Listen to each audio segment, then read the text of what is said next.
No crosses, no Bibles, no religious displays of any kind in Henry County and schools there.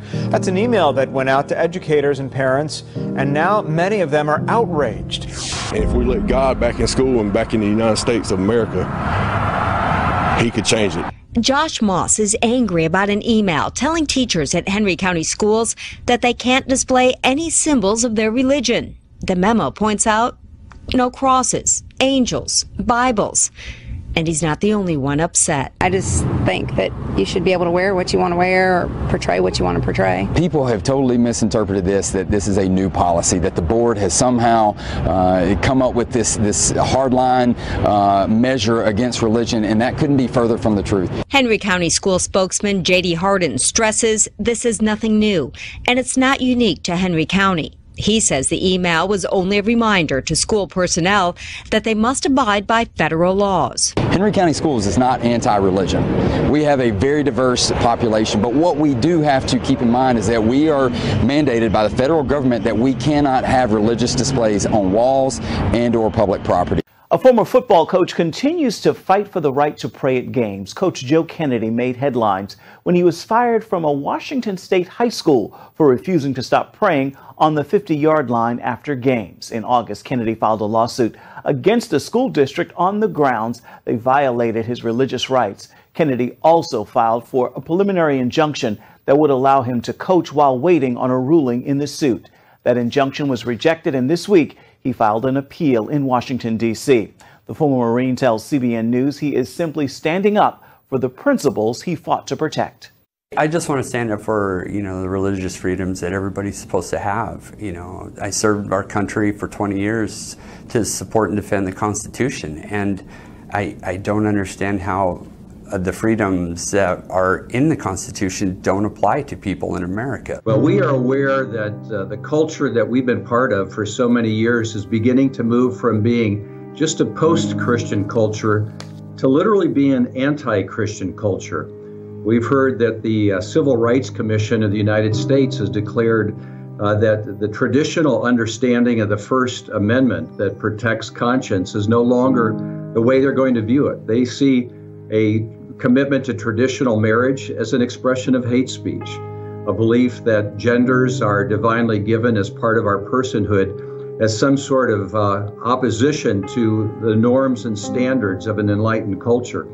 And as we begin to see that taught and then applied in government policy, it's creating a whole new context in the American setting. Students who've studied at seminaries through the past many years have been used to the thought that the church was a value-added contribution to a community. But now what we're seeing is that those that hold to a historic Judeo-Christian worldview are viewed as somehow not worthy of being protected by First Amendment liberties, that they are perpetrators of prejudice and hostility.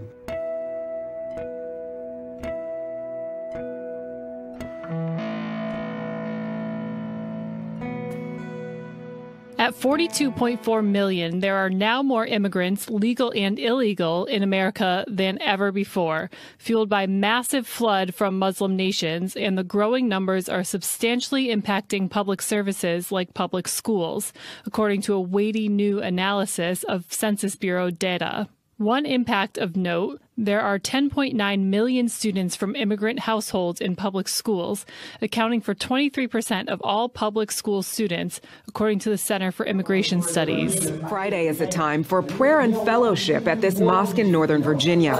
Anyone need to register to vote? But it's also a time for civic duty. Out of a population of 320 million people in the United States, just over 3 million are Muslim.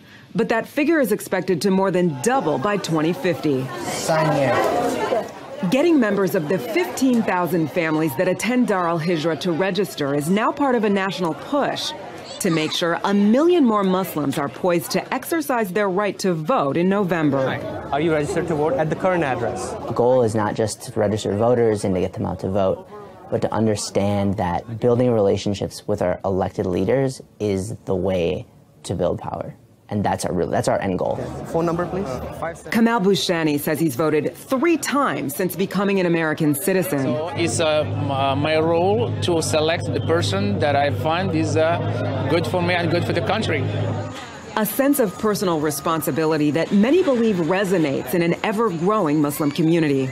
We're also well represented in swing states. So Virginia, Ohio, Florida, we have large populations of 60, 70, 80, 120,000.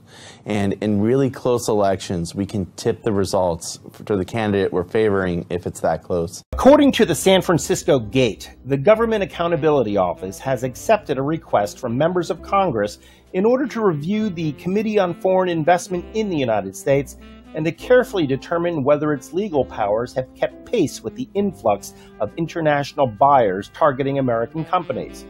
Of particular concern for some is the recent investment by some Chinese companies in Hollywood. The letter explicitly singled out Chinese Dalian Wanda Group's acquisition of Hollywood's legendary entertainment and its once pursuit of Paramount Pictures. Thousands of college students poured out of their dorm rooms to march, chant, I got a balloon for you. Don't you want a balloon? and do some late-night clown hunting. Rumors of clown sightings at Penn State spread on social media, triggering the clown mob. One student tweeted, "The clowns have come to Penn State. This is not okay." And the school newspaper shared this photo of a clown projected onto campus apartments. Clown phobia is now sweeping campuses across the country after what authorities are now calling a series of social media pranks gone awry. At Merrimack College in Massachusetts, the campus was on lockdown after a Twitter report of a clown with a pitchfork in a dorm.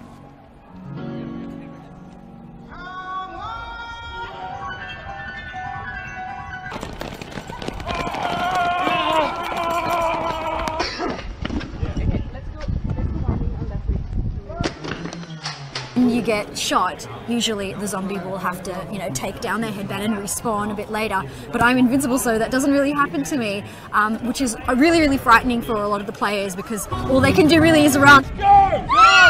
Go!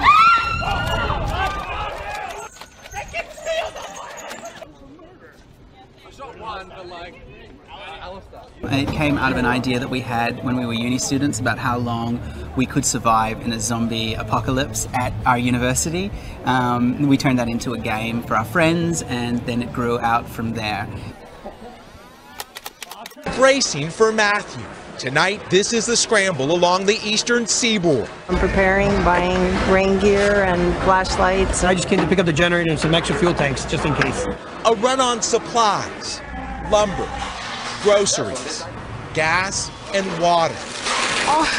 Today, South Carolina's governor urging over 1 million people to evacuate from coastal communities starting Wednesday. This is not something that we want to play with. If you don't get out in time, you might actually get stuck. And I think that's worst case scenario, is to be stuck on the coast.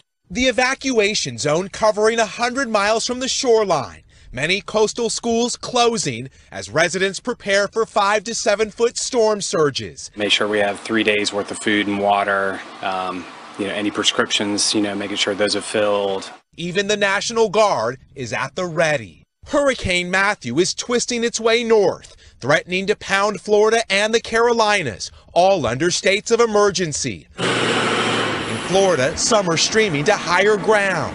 Storm surge is coming. We don't want to take any chances. Parts of the Sunshine State already under a hurricane watch. Tonight, it's picture perfect here, but danger is on the horizon and closing in. Kids as young as 8 years old go to learn military tactics at the Park of the Revolution's Children. American and Israeli flags are shooting targets for kids at this theme park in Iran. The point? To instill anti-Western sentiments and promote national pride. Kids wear outfits similar to those worn by Iran's Revolutionary Guards. Groups crawl, shoot, and navigate their way through obstacle course-like sections that resemble Iranian-Iraqi war sites. So, you can go to hell. Mr. Obama, you can go to hell. You better choose purgatory. Experts said on Tuesday, Philippine President Rodrigo Duterte would face major obstacles to following through on his threat to reduce purchases of U.S. weapons in favor of Russian and Chinese arms. This would include retraining a military deeply accustomed to working with the United States. In speeches in Manila on Tuesday, Duterte said that the United States did not want to sell missiles and other weapons to the Philippines. He added that Russia and China had told him they could provide them easily. His comments were the latest in a near-daily barrage of hostility toward the United States. Because of the comments, the long-standing alliance between the U.S. and the Philippines that is important to the U.S. strategy of rebalancing its forces toward Asia and countering an assertive China has been called into serious question. For almost 8 years, you cannot stop me. It is my sacred duty, although it may sound shit to you. ISIS is on the run, but the question is to where? The terrorist group's manpower has reduced in the Middle East. Its troops have also been pushed out of their Libyan strongholds. An ISIS supporter said Libya was a strategic gateway from which pandemonium could be wrought into southern Europe. Their supporter also called Libya the key to other countries, such as Egypt, Mali, and Algeria. President Obama thinks the aftermath of the 2011 Libyan intervention was the worst mistake of his presidency, and it may have helped ISIS. After 2001, Gaddafi supporters fled to Mali with some of his weapons, eventually hijacking smuggling routes. If ISIS can exploit marginalized communities in Mali the way it did in Iraq and Libya, the terrorist group could gain more power. Syrian President Bashar al-Assad says that his country is at the center of the battle against global terrorism, with current developments in his country affecting world politics. In an interview with a Tehran-based Foreign Affairs magazine, Assad hailed Iran for playing a significant role in his nation's resistance against terrorism. He added that before the crisis began in Syria in 2011, Washington and its Western allies were pressuring Damascus into renouncing its alliance with Iran and the axis of anti-Israel resistance in the region. He noted that the Syrian people, regardless of their sectarian or tribal affiliations, are supporting the government and army in the fight against militants. The Syrian president said Western countries and their regional allies are trying to install a puppet regime in Damascus, which would only serve their interests. Now, the Russian Defense Ministry says it has deployed an advanced missile system to the Syrian port of Tartus. The S-300 anti-aircraft missile system has indeed been sent to the Syrian Arab Republic. The system is designed to bolster the security of the naval base in Tartus. Now, Igor Konashenkov says that the S-300 is a defensive system and poses no threat to anyone. He also says Russia is surprised by the West's reaction to the news of the deployment. The Pentagon has questioned Russia's real intention of sending the anti-aircraft missile system to Syria. Pentagon spokesman Peter Cook says no anti-Damascus terrorist group has an air force, warning that Washington will closely monitor Moscow's activities. Last year, Russia deployed its newest air defense system, S-400, to Syria. Russian President Vladimir Putin said the S-400 system and short-range missiles would remain on permanent combat duty in the war-torn country. Now, the Russian embassy in Damascus has been hit by mortar fire from the rebel-held area. We're told that 3 shells targeted the embassy in its vicinity. One of the shells landed inside the embassy compound and 2 shells landed very close by. Nobody was injured. However, those weren't the only shells to target Damascus. There was a lot, dozens apparently. One of the shells, one mortar round, landed just 50 meters from a hotel where I was staying in Damascus, and which I left only yesterday. We're told that they were all fired from Jobar. Jobar is the closest area that rebels hold to Damascus itself. It's a small, very much demolished enclave. But here I've got to say that we're talking about Jaish al-Islam, the army of Islam, Islamists who control this area. And they launched this attack just hours after the United States announced it's pulling out of peace talks with Russia, the Syrian peace process. No more ceasefires, no more talks, no more negotiations. And suddenly we have this unprecedented, really, in the last few weeks, attack. In Venezuela, a small scratch can become a matter of life and death. Lack of antibiotics put 3-year-old Ashley's life at risk and almost led to her leg being amputated. As her mother explains, it all started with a simple grazed knee, which she had even cleaned with alcohol. She fell down and scratched herself. I mean, we never expected that a scratch would cause all of this. Then 2 weeks later, she had a reaction. She got arthritis, septic arthritis.